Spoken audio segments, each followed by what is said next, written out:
अस्सलाम वालेकुम, नमस्कार, जय हिंद दोस्तों। मैं शबनम शेख आज आप लोगों के सामने लाइव हूँ।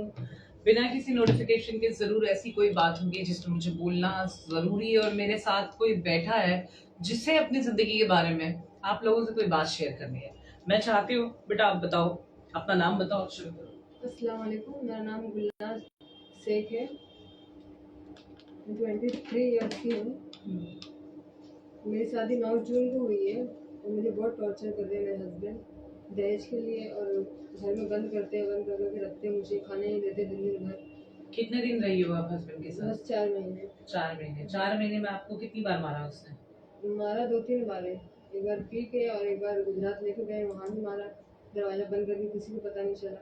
उसकी माँ को पता, मतलब माँ को बताती मैं फ़ोन करके, तो वो बोलती तो मारने दो और मारो उसको, ऐसा बोलती है और बड़ा चिढ़ाती है अपने बेटे को। मरने दो और मारो। हाँ।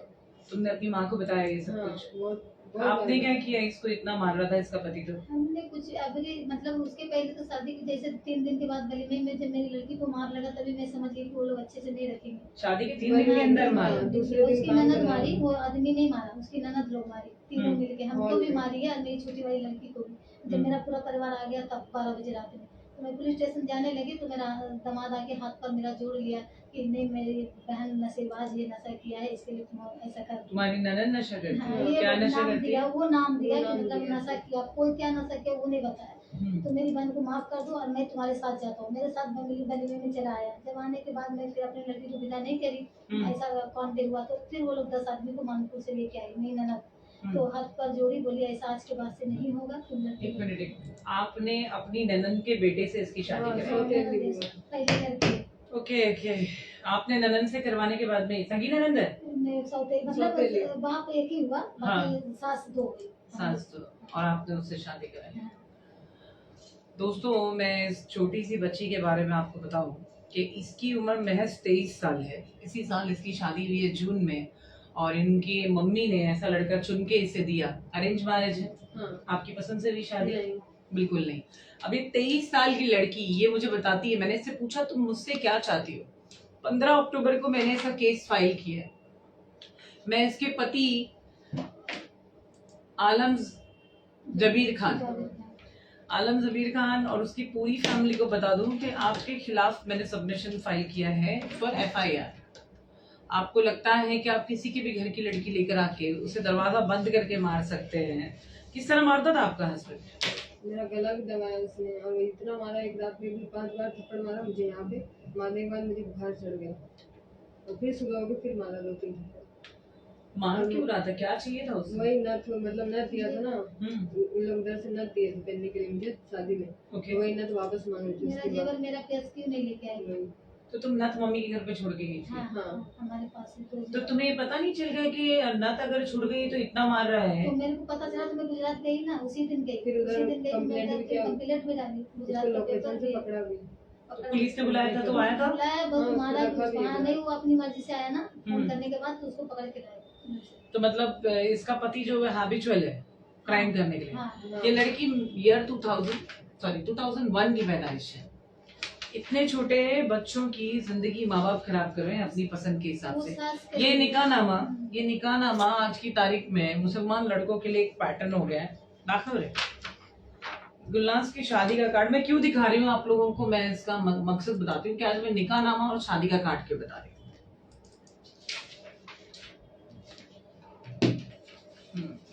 ये आपके शौहर है?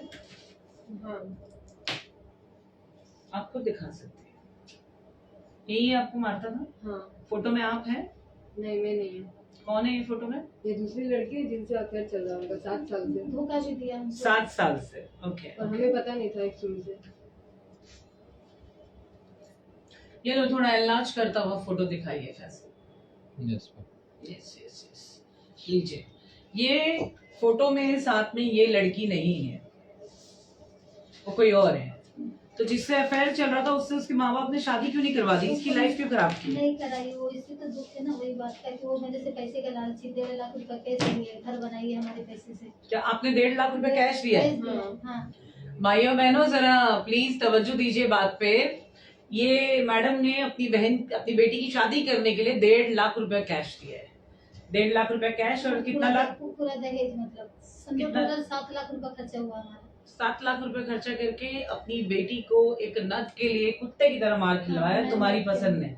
हाँ, तो मैं अब कहूंगी कि जब आप अरेंज मैरिज भी कर रहे हो तो बहुत सोच समझ के करें। और ऐसे लड़कों को, मेरे पास अभी आज एक लड़का यहाँ पे खड़ा था जो अपनी बीवी को, आपने पिछला लाइव वीडियो देखा होगा, उसमें जो अपोनेंट था उसका हस्बैंड वो आया था सामने, तो आज आके मुझे बोलता, बीवी बोलती मुझे रहना नहीं है, हस्बैंड बोलता आपा प्लीज इसको बोलो मेरे साथ रहने के लिए। जब तुम बीवी का दुपट्टा जो अपनी इज्जत की तरह ढाकने के लिए, सर ढाकने के लिए, अपनी इज्जत ढाकने के लिए दुपट्टा पहनती है, तुम उस दुपट्टे का गलत इस्तेमाल करते हो, उस दुपट्टे से रस्सी बना के उसका गला फांसी लगा के मार रहे हो, तब तुम्हारे अंदर जरी भी इंसानियत नहीं जाती। अब इसकी भी प्रॉब्लम ये है, मैंने इससे पूछा मुझसे क्या चाहिए, क्या चाहिए बेटा तुम्हें? मुझे तलाक चाहिए, इंसाफ चाहिए। और इंसाफ चाहिए। बाकी जितना उसने लिया है, खर्चा किया है, मेरी माँ ने, मुझे चाहिए सब वापस चाहिए। हाँ। और उससे ज्यादा तुमको किस चीज में इंटरेस्ट है? उसको सजा दिलाने में कि खर्चा लेने में? सजा दिलाने में। सुन रहे हैं, क्योंकि मैंने इससे पूछा था कि इनकेस अगर वो लोग, क्योंकि वो लोग आज सामने आने बोल रहे थे, इनके हस्बैंड एंड फैमिली, वो नहीं दिया तो फिर सजा देना है बस, और क्या। ठीक है, हम यही रिक्वेस्ट जो है कानून से भी करेंगे कि पहले उसको सजा दें, और जो तुम्हारा खर्चा हो उसके लिए कोर्ट खुला हुआ है। सबसे ज्यादा उसकी ननद तकलीफ दी है, वलीमे के दिन मारी तीनों को आके, सबसे ज्यादा ननद। आदमी उसके इशारे पे नाचता है, आदमी अगर चाहता तो कुछ नहीं कर सकता। अरे लेकिन जब अकेले मार रहा है तो उसमें ननद के हाथ तो लगे नहीं है ना। अकेला तो 8 ही दिन में मारा ना, 8 ही दिन लेके गया, बाकी तो इधर से तकलीफ मिला ना उसके। 8 ही दिन लेके गया भाई? गुजरात में 8 ही दिन में मारा, फिर अभी 2.5 महीना 6 महीना पहले लेके गया तो 2.5 महीना रखा, तो उसमें भी खाना ही नहीं बंद कर दिया, वो लड़की के साथ रहता। खाना पीना तुम्हारे साथ पे नहीं खाता था, तो तुम घर में क्या खाती थी? मतलब दिन भर में कुछ नहीं खाती थी, और बाकी रात भर वो बाहर ही रहता था। लेके आते थे, फिर रात में खाना जो भी लेके आए उसके पास 2 बजे आके दोनों मिलके 2 बजे 3 बजे रात में आता था, लाख लाख मतलब उतना नहीं, बाथरूम में मोबाइल लेके जाना। तुम चुप रहो जरा, बोलो तुम। दिन भर कुछ नहीं खाती थी तुम? नहीं, दिन भर कैसे रह रही, कुछ उसको फर्क नहीं पड़ता था। रात में आता 2 बजे 3 बजे रात को लात मार के उठाता था कि सो क्यों गई थी, जैसे बोल के मुझे खाना ही देता था। दिन भर में ऐसे भूखी रहती। क्यों करते हैं ऐसे लड़के शादी? घबराओ मत, आलम, वेट एंड वॉच, जरूर मिलेगा रिटर्न। तुमने जितना इस लड़की को मारा है, मैं हर उस हरामी आदमी को बोलूंगी जिनको लगता है कि बीवियां तुम इसलिए करके लेकर आते हो कि तुम्हारे बाप की जागीर हो, तुम हाथ साफ करो। अरे तुम्हारे अंदर इतनी मर्दानगी फूट रही है और इतना तुम में जोश है मारा मारी करने का, तो बाहर जाओ आदमी लोग से लड़ो ना। बाहर जाओ आदमी से लड़के दिखाओ, जरा पता चलेगी कि तुमको, तुम्हारी औकात की, तुम कौन से स्टेज के तवंगर हो, कौन से स्टेज के ताकतवर इंसान हो। औरत जिसको तुम करके लेकर आते हो, कुछ लोग मुझसे नफरत भी करते होंगे मेरी बातों से कि मैं हमेशा मर्दों के खिलाफ बोलती हूँ। अरे मर्दों के खिलाफ नहीं बोलती हूँ, यहाँ पे जो औरतें अपने पतियों को मारती है ना, मैं उनके साथ भी यही करती हूँ। औरतें भी हैं जो मारती है अपने पतियों को, तो तुमको जो शरीफ औरतें मिल गई जो मार खा रही है, तो तुम बस दबा के मार रहे हो। और एक बात याद रख लो, आज मैं ये सोशल मीडिया के माध्यम से सबको जरूर एडवाइस करूंगी, जो लड़का या जो लड़की तुमसे शादी पे डिमांड करे और शादी में टर्म्स कंडीशन रखे, चाहे वो 1 करोड़ की हो या 1 रुपए की हो, वो रिश्ता नहीं करना। वो रिश्ता कंप्लीटली कमर्शियल है। वो तुम्हारी पर्सनालिटी, तुम्हारे अंदाज को देख के, तुम्हारे मर्तबे को देख के और तुम्हारे लहजे को देख के शादी नहीं हो रही है। वो तुम्हारे पैसे को देख के शादी हो रही है। तो ऐसी शादियां लोग ना करें। और ये जो हुंडा देने का प्रोसीजर है, जैसे ये माँ ने दिया है हुंडा 1.5 लाख रुपए दिए, तुम तुम्हारी बेटी पे 1.5 लाख रुपए नहीं 150 लाख रुपए खर्चा करती है उसके ऊपर करती।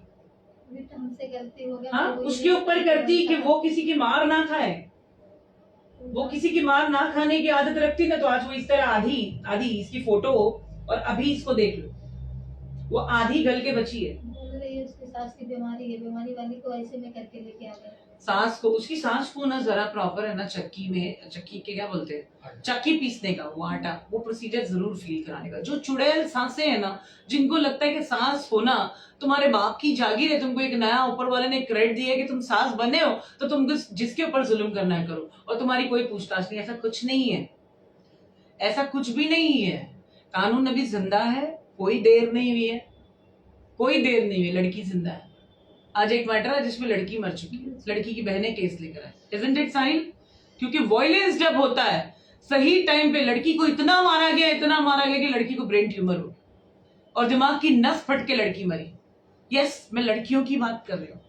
इतनी ही चर्बी मर्दों में है ना, जब औरतों को ले जाके शादी करके, जब तुम प्यार करते हो तो कमरा दरवाजा बंद करके करते हो, मारते हो तो नंगा करके लोगों के सामने उसके अस्तित्व को नंगा कर देते हो। आज का स्टेज ये हो गया वायलेंस का कि लड़कियां मर रही हैं हमारे देश में और कानून आंखें बंद करके घर में बैठा है। क्यों? क्योंकि आप कानून तक जाते नहीं हो, और जहां जाते हैं तो हमारे कानून के रखवाले। आज वो लड़की को मैंने पूछा कि हुआ क्या, बोले बस बुलाया मुझे पुलिस स्टेशन में, पुलिस वाले ने मेरे पति का नंबर लिया, वो एक टीचर आई थी आज, प्रोफेशन से टीचर है, बोलती 5 महीने से पुलिस स्टेशन के चक्कर काट रही हूँ, मुझे बुलाया एक ऑफिसर ने, बोलता है ये मेरे स्टेटमेंट के, ये जो स्टेटमेंट है ना, ये एफआईआर की कैटेगरी में बैठता नहीं, तो मैं बनाऊं क्या। उसने रीसबमिशन वापस फाइल किया, टीचर है बाय प्रोफेशन, लिखना आता है तो लिख रही है बेचारी। अब दूसरी बार लिखा डीसीपी के पास, डीसीपी के पास फिर एक आईओ अपॉइंट हुई, अब पीएसआई जो है वो फीमेल अपॉइंट हुई। पीएसआई ने क्या बोला, अरे तुम आ जाओ, तुम्हारे पति ने शादी कर ली दूसरी, मैं उसके ऊपर केस देती हूँ। उसने नंबर लिया, पति को बुला के मिला, आज 2 महीने से वो पीएसआई उस टीचर का फोन नहीं उठा रही है। क्यों? पति ने जैसी पीएसआई से मुलाकात की होगी। हमारा सिस्टम जरा भी करप्टेड नहीं, हमारे सिस्टम में बैठे हुए ऑफिसर्स करप्टेड है। जैसे ही पति पहुंचा होगा, पति ने ले जाके मिठाई का अलग किस्म की मिठाई वाला डब्बा दे दिया होगा, तो विक्टिम की, जो पीड़ित की ना पीड़ा, वो ऑफिसर्स की आंखों से हट जाती है। इसलिए वो बेशरम ऑफिसर्स, तुम लोगों की वजह से लड़कियों को वायलेंस झेलना पड़ता है। नामर्द मर्द जो अपनी मर्दानगी बीवियों के ऊपर हाथ उठा के दिखाते हैं, और सेम तरीके से अच्छे ऑफिसर्स बनने की जगह पे कमीने ऑफिसर्स, करप्टेड ऑफिसर्स कुर्सियों पे बैठे हैं, तो लड़कियों को वायलेंस झेलना पड़ रहा है। खैर दोस्तों, मैं आपको इसके केस में अपडेट करते हुए बहुत जल्द मिलूंगी, और जरूर जरूर जरूर आपको इसके केस में अपडेट करके बताऊंगी कि इस केस का क्या हुआ, इंशाअल्लाह ताला। मिलते हो दोस्तों, बितौलिया अल्लाह।